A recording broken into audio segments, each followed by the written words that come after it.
Hi, my dear students. Today we are going to see the topic on thorax, and the point which we'll be looking at is regarding the boundaries that forms the thoracic cage.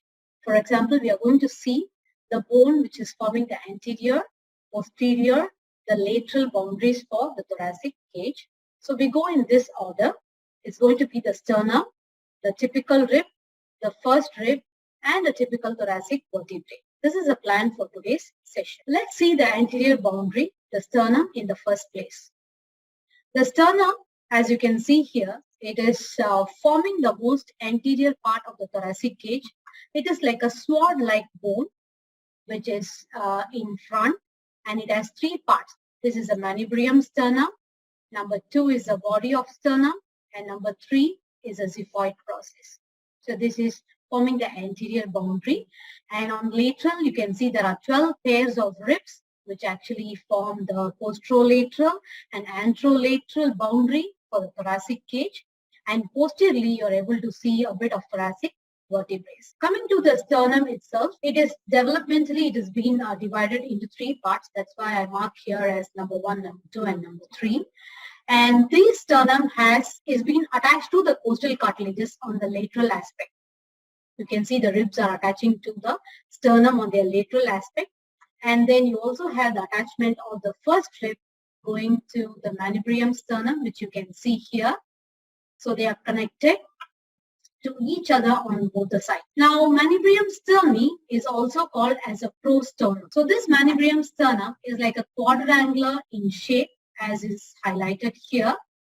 And it is the first part of the sternum. And if you see the manubrium sternum in a lateral view, as you can see here in the picture 2, you can appreciate certain bony landmarks, which I'm going to explain in detail. Now, this manubrium sternum, if you see, it is, as I mentioned, it's a quadrangular in shape, and it has few facets and attachment of the adjoining bones. The first and the foremost is an articular facet, which you can see here. And this is basically for the medial aspect of the clavicle to articulate in this portion. This is the clavicular facet. And this forms a saddle type of a synovial joint. And this is to do with the medial aspect of the sternum, which comes and articulates here. And in between these 2 articulating facets, you have a notch called as a jugular notch, which is actually the connecting notch in between the 2 articulating faces. And below the articular site for the clavicle, you are able to see one more facet, and this will represent the attachment of the first rib to go to the manubrium sternum. This will actually act as which is forming here is a primary cartilaginous joint between the costal cartilage of the first rib and the manubrium sternum itself. This manubrium sternum has 2 surfaces. One you can see here, that is an anterior surface, and one at the back is a posterior surface, which actually forms the boundary or the anterior boundary of the superior mediastinum. Now, if you see the manubrium sternum, it actually ends at a level.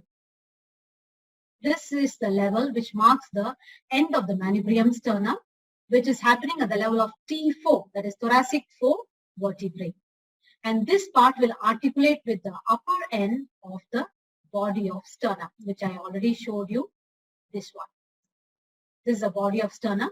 So the manubrium sternum articulates with the body of the sternum at this part. And this is where we are able to see that it is having the costal cartilages on either side of the manubrium sternal attachments here. And this point is called as the sternal angle. It has a lot of clinical implications to this sternal angle. If you see, it is in line with the thoracic 4th vertebrae at the back. And at this level, there are a lot of events happening at this sternal angle.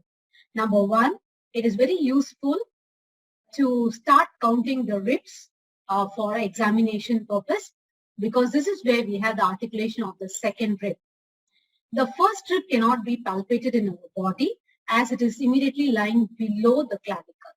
So for examination purpose, they start identifying the sternal angle, which will show you exactly the location of the second costal cartilage, from which we can start counting the ribs. And at the same place, we have the bifurcation of trachea happening at the same level. Okay, so for example, I'm going to draw a straight line, and this is going to cut at the level of T4. So you will have the bifurcation of trachea happening at the same level. And at the same place, you will see the arch of aorta, which begins and ends at the same level.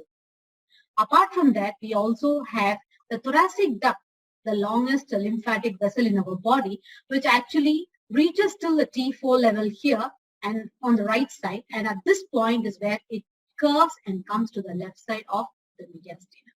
So there are a lot of events happening at the sternal angle, and clinically, that's why it's a very important aspect, where the manubrium sternum meets the body of sternum. Now, coming to the body of the sternum itself, as you can see, again, it has two surfaces and four borders. These are the two surfaces, anterior surface and posterior surface, and borders will be the upper border, the lower border, and two lateral borders. Now, this sternal body is developed from four different parts, or they also called as sternibrae. Developmentally, there are four segments that make up this body of sternum. The anterior surface is very much communicating immediately above the pectoral fascia, which actually closes the sternum in front. And posteriorly, this forms a boundary of the posterior mediastinum. Basically, it forms the anterior part of the posterior mediastinum, which is located just behind the sternum here. And on lateral side, if you can see, there are a lot of facets here. Okay, so let me explain.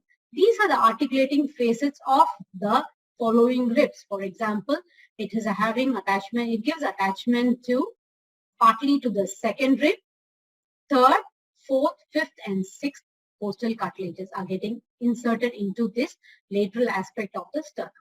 Now, all these facets are actually making up the synovial type of a joint, or it's also called as a chondrosternal joint, because the ribs usually articulate with the sternum with the help of cartilage. So this cartilage will articulate with these notches, making up a synovial joint, and they are called as a chondrosternal joint.